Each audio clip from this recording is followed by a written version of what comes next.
You're in a coffee shop trying to work. The conversation at the next table isn't especially loud. A neurotypical person would barely register it.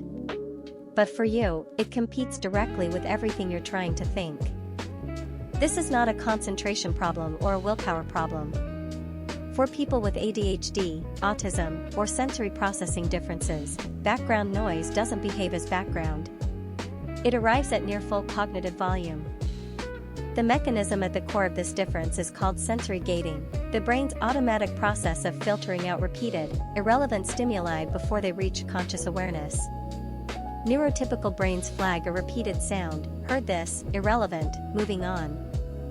The P50 brainwave fires 50 milliseconds after hearing a sound. In neurotypical brains, P50 is strongly suppressed on a second identical sound.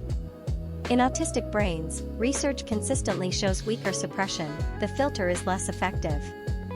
What is background to others is foreground to an autistic person's auditory system. ADHD involves a related but distinct mechanism. Reduced inhibitory control in the prefrontal cortex means the brain has less capacity to redirect attention away from competing stimuli. The conversational noise that a neurotypical colleague barely notices keeps pulling at the ADHD brain, because it cannot be efficiently deprioritized. The open-plan office is arguably the most hostile work environment neurodivergent people regularly encounter. Variable noise that changes in volume and content is far more disruptive than steady-state noise, and intelligible speech is especially damaging because the brain automatically tries to decode it. Here's what surprises many people: ADHD brains don't simply need less noise. In many cases, they need the right kind of noise. Silence can make things worse. The stochastic resonance hypothesis explains why ADHD involves dopamine hypofunction, below normal stimulation in the attention system.